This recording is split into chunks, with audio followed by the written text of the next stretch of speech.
This is Heliox, where evidence meets empathy. Independent, moderated, timely, deep, gentle, clinical, global, and community conversations about things that matter. Breathe easy, we go deep and lightly surface the big ideas.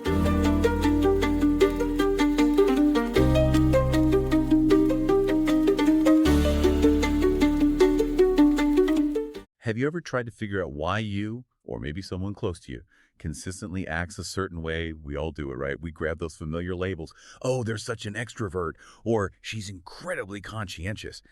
And, while those terms are helpful shortcuts, what if the actual underlying blueprint of personality is, far more complex and maybe more surprising than we've ever imagined? What if those well-worn categories are just like the entry points to a whole new world of interconnected traits and hidden layers?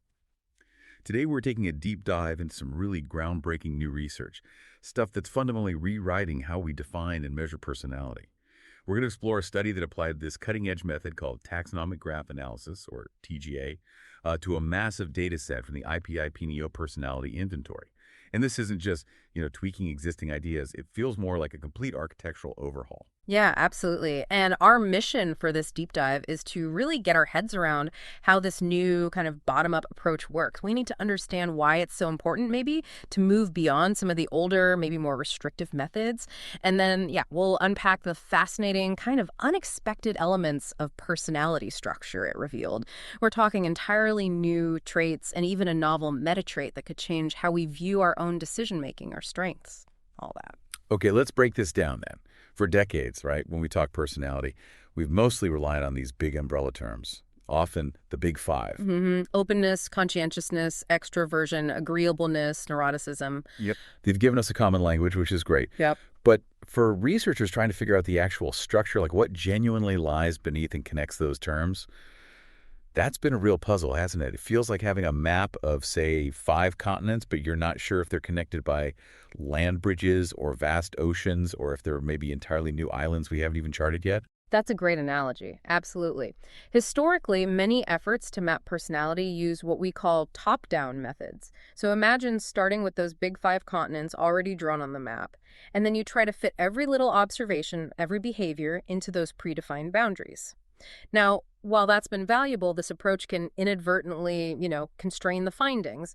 It limits opportunities to discover new structures that might be forming organically within the data itself. You're sort of guided by what you expect to find, and you might overlook entire new islands or mountain ranges simply because they don't fit your initial map. Right. So you're not letting the data speak for itself as much. You're kind of imposing a structure. Precisely. But I understand the limitations of a top-down approach. But the Big Five model, despite its constraints, has been incredibly robust and useful for decades. What would you say are its undeniable strengths, and how does TGA ensure it doesn't throw out the baby with the bathwater? That's a really crucial question. The Big Five strength lies in its simplicity and universality. It's a great starting point and offers broad, generally reliable descriptions. TGA doesn't discard this, rather it refines it. Exactly. It respects what the Big Five captured, but then it dives deeper, allowing for the emergence of structures that the top-down approach might have forced into existing categories or missed entirely. Now, when researchers do try to look at personality from the bottom up, starting from individual items on a questionnaire, maybe I am a worrier or I love parties, they run into some pretty significant methodological hurdles. Like, imagine your survey has 2 questions. I often feel nervous in crowds, and large groups of people make me anxious. Okay, yeah, they sound very similar. Right. They're phrased differently, but they're basically tapping into the same specific anxiety. If we treat them as totally independent measures, we create what's called a local independence violation. They're not truly independent, and traditional methods might mistakenly count anxiety twice over, sort of distorting the picture. Ah, I see. So it inflates certain things artificially. Exactly. And then there are wording effects. That's when someone might, for example, tend to agree with all positively phrased statements regardless of their content or vice versa. If these issues aren't addressed properly, well, how accurate and comprehensive can our models of personality truly be? It's like we're building our understanding on shaky ground. And that's a vital point. It Yeah. really sounds like traditional models were almost destined to misinterpret certain aspects of personality because of these built-in methodological blind spots. So, okay, this is where the magic happens then. This new approach taxonomic graph analysis, or TGA. It was developed specifically to tackle these very challenges. What exactly is TGA, and how does it manage to overcome these long-standing obstacles Right. in a way that previous methods couldn't? Well, what's fascinating here is that TGA is a really comprehensive network psychometrics framework. Think of it like a meticulous detective. Instead of starting with assumptions about how many factors or traits there should be, it builds personality structures from the ground up. It does this by painstakingly analyzing the relationships between individual items on a questionnaire. It's designed to identify hierarchical structures organically, letting them emerge naturally from the data itself, not, be imposed upon it. Okay, so it's not just a new analysis technique. It's almost a new philosophy for understanding these psychological constructs, one that prioritizes the granular details first. Exactly. If this is a new philosophy, one that prioritizes the granular details, what's the biggest hurdle in getting the wider psychology community to adopt it? Are there traditional viewpoints that might resist this kind of deconstruction? That's a fair challenge. Anytime you introduce a new, more complex method, there's a learning curve and a natural resistance to abandoning familiar frameworks. The hurdle is often about demonstrating its robust empirical superiority consistently across diverse data sets and then making the method accessible. But TGA's power lies in its systematic step-by-step process. Crucially, it starts by explicitly assessing and mitigating those methodological issues we just discussed, those hurdles. For instance, it uses something called unique variable analysis UVA to weed out redundant questions, like those two anxiety questions we talked about. Right. The one's asking basically the same thing. Exactly. It stops them from artificially inflating a trait's importance. Then, it brings in random intercept exploratory graph analysis (RIA-J), for short, to neutralize those wording effects. This ensures that the dimensions it identifies truly reflect personality and not just how the questions happen to be phrased. Only after these foundational issues are rigorously addressed does TGA move on to actually estimate the network structure and build up the hierarchy layer by layer, from specific items up to broad metatraits. It's really about cleaning the lens before you even start to look through it. Okay, so we've built this incredible new microscope, this TGA. Now, the moment of truth. When they aimed it at this huge, familiar landscape of the IPIP-NEO, that data set of almost 150,000 people, 300 items, what did this powerful new lens reveal that we might have been missing all along? What were the hidden structures, the sort of secret passages it brought to light? Let's forget the big five for just a second. What did TGA fundamentally rewrite about our understanding of personality's blueprint? What's the biggest, most surprising headline from using TGA on this massive data set? Okay, well, the biggest headline, I'd say it's complete architectural overhaul. Seriously. We no longer see strong, consistent statistical support for a single overarching personality factor, a big one at the very top. No general factor of personality. Not consistently supported here, no. Instead, TGA revealed a really distinct three-tiered hierarchy. You got 28 specific facets at the base level, kind of the building blocks. These then consolidate into 6 broader traits at the second level, and those top out with 3 overarching metatraits. This isn't just like tweaking the map, it's redrawing continents and discovering entirely new ones. Okay, hold on. A three-tiered structure. 28 facets, 6 traits, 3 metatraits, and no single general factor. That is a significant departure from some conventional models. So what were these new or redefined traits and metatraits that emerged from this deep dive into the IPP-NEO data? What are these new continents? Well, while some dimensions did align pretty well with the theoretical IPIP-NEO structure we expected, there were considerable deviations. And that really highlights TGA's ability to uncover novel groupings. So at that second level, our trait level, 3 entirely new trait domains emerged that aren't typically considered standalone Big Five traits. These were sociability, integrity, and impulsivity. Okay, sociability, integrity, impulsivity. And then at the highest third level, a novel overarching metatrait called disinhibition was identified. These really represent significant reconceptualizations of how our personality might be structured. That's a huge shift in our understanding, potentially. Can you give us a sense of how these new dimensions kind of reshuffle the deck? What changed within those familiar Big Five categories we're used to? Certainly. Let's take openness to experience. It remained largely consistent, keeping facets like adventurousness and intellect. However, its emotionality facet, which was traditionally under openness, actually moved over to neuroticism. Interesting. So emotionality is now seen as more related to neuroticism. According to this analysis, yes. It suggests a different underlying relationship. And within neuroticism itself, the facets, anxiety, and vulnerability actually merged into a single broader anxiety dimension. And quite interestingly, a novel dominance dimension emerged here under neuroticism. It reflects a sort of confrontational social orientation, and it drew items from both extroversion and agreeableness. Dominance under neuroticism. That's unexpected. It is surprising, yeah. It suggests maybe a link between negative emotionality and certain kinds of assertive or even aggressive social styles. Then, for conscientiousness, we saw its achievement striving facet actually split into two distinct dimensions: work ethic and determination. Okay, so striving isn't just one thing. Apparently not. It indicates that striving for achievement might manifest in more nuanced ways.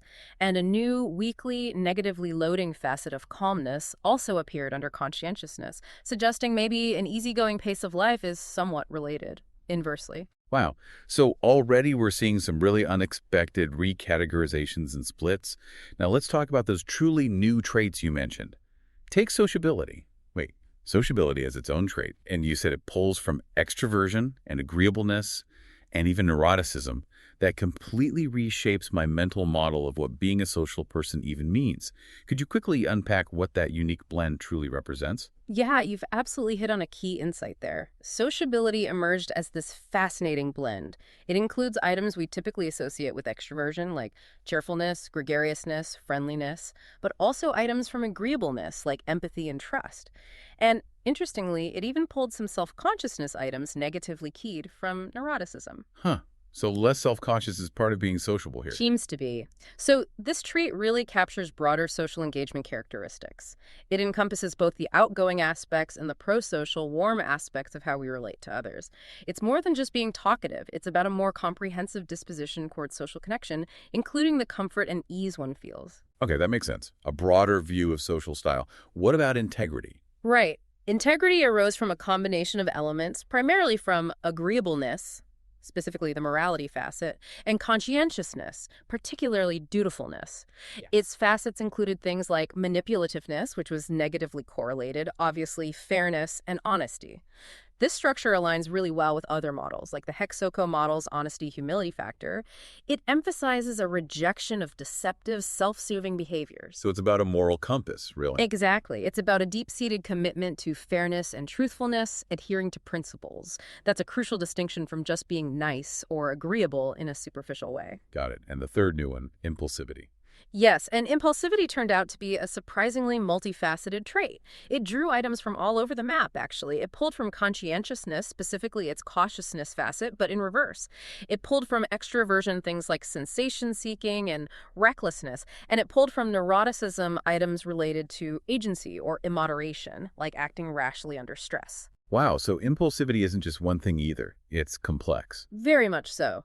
And this broad composition really raises important questions about whether impulsivity should be seen as a broad, complex trait in its own right, rather than just, a subordinate facet tucked away under conscientiousness or neuroticism. Incredible. So these new traits, sociability, integrity, impulsivity, they aren't just minor additions. They seem to be fundamentally shifting how we view core aspects of human behavior. And then at the highest level, the metatrait level, you mentioned disinhibition. What exactly is that, and how does it tie these new pieces together? Indeed. At the highest level, the metatraits, two of them resembled existing concepts we kind of recognize. One was stability, which linked neuroticism negatively, and conscientiousness, makes sense, emotional stability and self-control. The other resembled plasticity, linking the new sociability trait and openness to experience. This is interesting because sociability replaces extroversion here, suggesting a different take on exploration and engagement. Okay, stability and plasticity, but slightly redefined. Exactly. But the third one, this disinhibition, was entirely composed of the new traits: integrity, negatively, and impulsivity, positively. So think of it as representing a broad dispositional tendency towards reduced behavioral and emotional regulation. It's this fascinating balance, or maybe imbalance, between a propensity for rash behavior, sensation-seeking, and a susceptibility to ethical lapses or self-control failures stemming from low integrity. It suggests a comprehensive influence on how we manage our impulses and our moral decisions, affecting how we navigate both self-control and social norms. Wow, okay, that's a lot to take in. This architectural overhaul you described, what does it really mean for us, for the listeners? Why should we care about 28 facets, 6 traits, and these new meta traits like disinhibition? What's the bigger takeaway from this deep dive for our fundamental understanding of personality? Well, I think this study provides a really rigorous, data-driven perspective that finally starts to integrate many empirical findings and theoretical ideas that have often felt scattered or disconnected across the personality literature. It underscores that personality isn't static or neatly compartmentalized into just 5 boxes, right? It's a dynamic, intricate, hierarchical system. And understanding its true, organically emerging structure helps ensure that our descriptive models, our predictive models, our explanations for human behavior, that they're all more accurate and nuanced. We're getting closer maybe to a truly comprehensive map of the self. A more accurate map. And that makes sense. And one particularly fascinating implication, I think, is the potential adaptive role that disinhibition might play. Now, it often carries negative connotations, right? We think of reckless behavior, maybe ethical lapses. Yeah, disinhibited doesn't usually sound like a compliment. Exactly. But moderate levels of disinhibition might actually be essential for adaptation in certain situations. Imagine it as a kind of switch. A switch that allows us to disengage from old, ineffective strategies or rigid thinking, and then explore new ones when we're pursuing long-term goals. This could be crucial in situations like, resisting unhealthy social conformity, think back to Ash's famous line experiments, or questioning authority in a morally ambiguous situation, echoing Milgram's studies, or even just overcoming the bystander effect to intervene. In those cases, rigid adherence to norms or established patterns might actually be detrimental. A certain degree of disinhibition might allow for critical thinking, for breaking the mold, for finding novel solutions. That's a really interesting twist on a trait that, yeah, sounds inherently negative at first glance. Mm. So for someone listening who might naturally lean towards higher disinhibition, how might understanding that adaptive side change how they approach, say, a difficult conversation at work or even a big personal decision? It's not just a flaw to be managed, but potentially a strength, a tool for breaking new ground. Precisely. That's a great way to put it. If you find yourself prone to challenging the status quo or maybe taking calculated risks that others shy away from, this understanding suggests it's not necessarily a flaw to be suppressed, but perhaps a disposition that can be channeled constructively. Knowing these more nuanced structures, beyond just the big 5, can lead to profound benefits. Better self-awareness, for one, allowing you to recognize not just your broad big 5 profile, but also the specific facets and their interplay, integrity, impulsivity, sociability that truly make you unique.